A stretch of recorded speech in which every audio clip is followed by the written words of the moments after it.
Hey, what's up guys? Tyler Scott here again.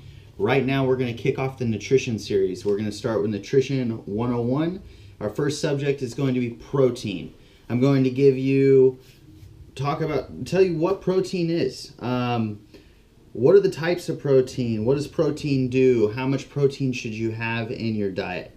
Okay, so before I get in detail about that, I'm going to tell you how the next three videos are going to go. First video is going to be talking about protein.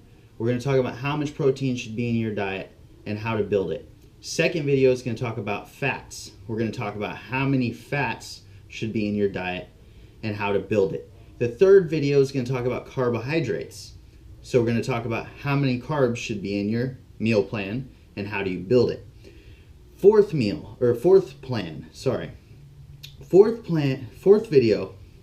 is going to talk about how to combine everything, how to take everything together and make your own meal plan.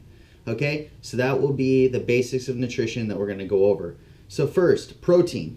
What are the types of protein? Well, your first type is steak. Steak is a great source of protein, has all the essential amino acids, and I mean, you can't get much better than steak. However, steak does have its drawbacks. It's high in cholesterol, it is very high in calories, very high in fat. So if you need a diet that's high in calories and high in fat, steak is the meat to go. So if you're trying to put on some weight, go with steak. Chicken. Chicken is another source used by all kinds of athletes and general fitness people. I mean, chicken is in all kinds of recipes. It's one of the best sources of protein. The reason why is it's not as high in cholesterol as steak is. It has all the amino acids that steak has. It has almost the same amount of protein value per ounce. It also is lower in fat and lower in calories than protein or than steak. Okay, next, salmon. Salmon is a higher calorie protein because it's very high in omega fatty acids. Okay, but it is a great source because those fatty acids your body needs. However, when we get to the fats video, we'll talk about how much fats do you need and will salmon fit in your diet. Next, another fish is tilapia. Tilapia is a white fish. It is pretty much just protein. That's literally all that's in that fish. If you're trying to cut some serious weight, tilapia is the meat to use. Okay, if you want a higher end meat, you should be going to cod. Cod is much higher end than tilapia. It tastes flakier, it falls apart. It is the same thing almost as tilapia. It is pure protein. That's all that's in it is protein. It's low calories. It's just protein. I highly recommend cod, or another source would be halibut. Halibut is just like cod also. Those are both higher in proteins than tilapia. Next, ground turkey. Ground turkey is sort of like ground beef. It's just turkey grounded up. Okay, that is a great protein. You know why? It's low in cholesterol, it's low in calories, it's low in fat. It's just an all-around good, leaning out protein to maintain a healthy diet.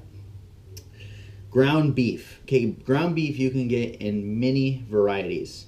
You can get in 80-20%, 90-10%, 70-30%. And what that means is how much meat and how much fat. Okay? So the leaner it is, the better, of course, when it comes to lower calories. But if you're trying to gain a lot more calories to gain weight, then the more fat in the meat gives it a lot higher calories. So if you have a diet that's trying to hit 3,000 calories and you need to fill in a certain amount, well, by going with a 80-20%, that's going to give you more fat, giving you a higher calorie count for that meat. Okay, so that is ground beef. Ground beef is a great meat also. You have other stuff like venison, lamb, pork, and all kinds of other fishes, like shrimp and etc. We're not going to get into all the meats because we can go all day long. If it's meat, it is protein. Okay, now protein is needed to build muscle. What is your muscle? Your muscle is protein. It is amino acids. You are eating, if you think about it this way, it sounds kind of gross, but you're eating another organism's muscle to build your muscle. We are carnivores. That's what we are supposed to do. and we need muscle to be strong. So if you're lacking protein in your diet, then you're going to have less muscle. If you're training 5 days a week and you don't have enough protein, imagine the results you would get if you ate all the protein and trained as hard as you did. Better results. You got to eat big to get big, is what they say. Okay, protein shakes versus food. Never use a protein shake to supplement a meal. When you're eating a meal, you should have a meal, not a protein shake instead. Protein shakes are mainly for fast protein. So if you wake up in the morning and slam a protein shake, great. If you wake up in the middle of the night and you're hungry, slam a protein shake. That'll fix that. If before your workout you need protein to fill those muscles, slam a protein shake. And after your workout, if you need protein to repair your muscles, you should always drink protein after your workout. Okay, next. Fish or lean cuts of meat help fight heart disease. Okay, now this is a very sticky topic because people think bodybuilders or people that are into fitness that eat strict meal plans that are high in protein, they're going to have high cholesterol and heart disease and all kinds of bad things. That is not true. That is a myth. Okay? You have to eat protein. However, if you are not going to exercise, if you're eating, say, 1.5 grams of protein per pound of body weight, that's a lot of protein. So if you're not going to exercise enough to use that protein, then yes, it is going to lead to cholesterol going up.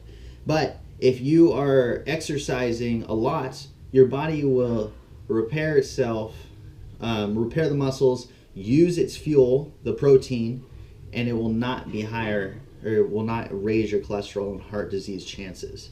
It will keep you healthy. The exercise keeps your body healthy.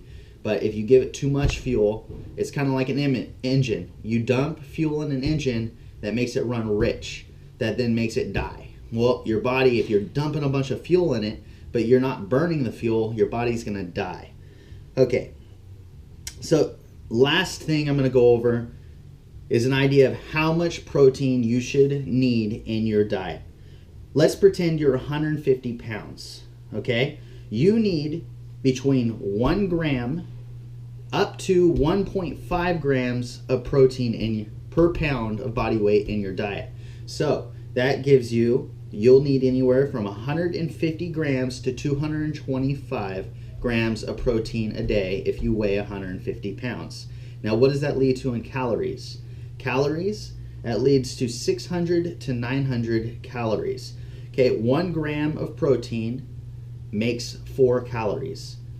Okay, does that make sense? So 150 grams of protein makes 600 calories. This is how you're going to build your diet. Remember this when you're building your diet. 1 gram of protein equals 4 calories. So if your slice of steak has, let's do the math here. If it has 30 grams of protein times 4 equals 120 calories. Okay, that is calories of pure protein. Now you wonder, where does a steak get the rest of its calories? Say it's 300 calorie steak. It gets it from the fats in the steak. I really hope this video helped. We're going to go over next fats. So please check into the YouTube channel. Subscribe to it. We have lots more videos coming up. Check me out on Facebook, facebook.com/Tyler Scott fan page. And check me out on Instagram, Tyler Scott _fitness. Talk to you guys later.